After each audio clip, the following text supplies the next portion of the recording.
Para sahabat ketika menjelang akhir daripada bulan suci Ramadan, mereka merasakan kegundahan dan kegelisahan. Tidak hanya sahabat, para salafus saleh pun, para salafus saleh yang terbaik terdahulu pun merasakan demikian. Ketika menjelang di penghujung bulan suci Ramadan atau detik-detik hari di mana hari raya Idul Fitri 1 Syawal, Ali bin Abi Thalib dan Abdullah bin Mas'ud saling bertanya satu sama lain, "Man hadzal maqbul fanuhanni wa man hadzal mahrum fanu'azzi." Siapa di antara kita yang selama melakukan amal ibadah di bulan suci Ramadan diterima oleh Allah, maka kita ucapkan selamat kepadanya. Dan siapa di antara kita yang ditolak amal ibadahnya di bulan suci Ramadan, maka kita ucapkan bela sungkawa kepadanya. Para jemaah bisa melihat fenomena dari setiap akhir Ramadan yang kita lihat. Kebanyakan daripada umat yang kita lihat pada saat ini, mereka meninggalkan masjid-masjid. Padahal seandainya umat ini tahu bahwasanya suatu kebaikan jika dilakukan mulai dari awal terus dilakukan sampai akhir ditutup dengan kebaikan bahkan kesedihan, takut-takut amalnya tidak diterima oleh Allah, maka orang yang seperti itulah yang akan mendapatkan pahala sempurna, pahala yang begitu besar yang akan Allah berikan kepadanya. Salah satu ulama yang bernama Abdul Aziz bin Abi Ruwad pernah berkata, saya menjumpai para salafus saleh, mereka bersemangat dalam melakukan kebaikan. Setelah mereka melakukan kebaikan, anehnya mereka merasakan ketakutan yang sangat luar biasa. Kenapa merasakan takut? Karena mereka takut amalnya tidak diterima oleh Allah. Sudah berapa belas tahun kita temui Ramadan? Sudah berapa puluh tahun kita bertemu dengan Ramadan? Sudah berapa usia kita? Dan hisab berapa lagi usia kita yang diberikan oleh Allah? Masihkah kita dengan pola yang sama, cara yang sama, dengan keimanan yang hanya pas-pasan, lantas kita menghadap kepada Allah? Apakah amal ibadah yang kita lakukan sampai saat ini sudah cukup untuk bekal kita di akhirat kelak? Apakah keimanan yang sangat tipis yang kita miliki sampai saat ini sudah cukup bekal kita untuk menghadapi kehidupan yang lebih abadi daripada di dunia ini? Yang tahu hanyalah diri kita sendiri.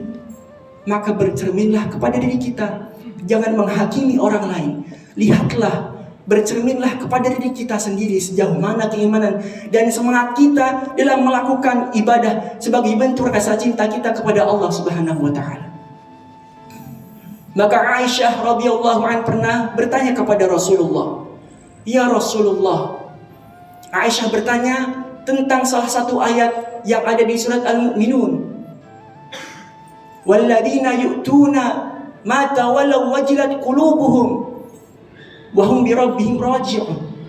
Yaitu seseorang yang ketika memaksimalkan ibadahnya, mempersembahkan jiwa dan raganya untuk memaksimalkan ibadah, akan tetapi setelah itu mereka merasakan ketakutan yang luar biasa. Dan hanya Allah lah tempat kembali mereka.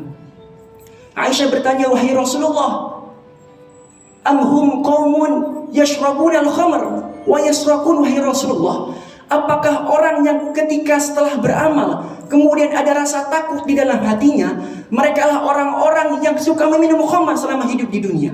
Atau mereka orang-orang yang suka mencuri kepada barang atau hak saudaranya? La, kata Rasulullah, tidak. La ya binta Bakar, tidak wahai anak Abu Bakar.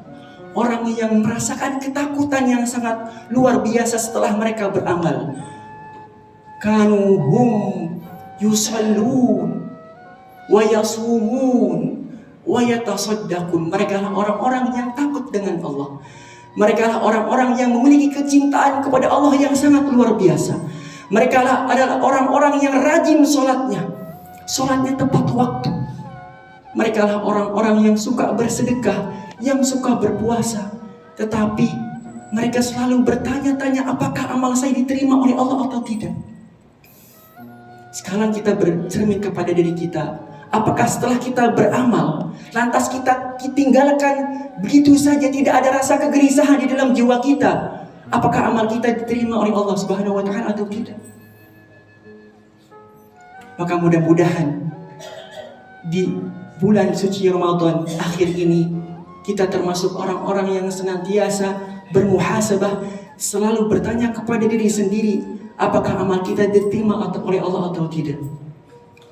Mudah-mudahan kita termasuk golongan orang-orang yang senantiasa ibadah sebagai bentuk pengabdian kita kepada Allah Subhanahu wa Ta'ala, baik itu salat, qiyamul lail, berpuasa, bersedekah. Semoga seluruh rangkaian ibadah yang kita lakukan di bulan suci Ramadan diterima oleh Allah Subhanahu wa Ta'ala.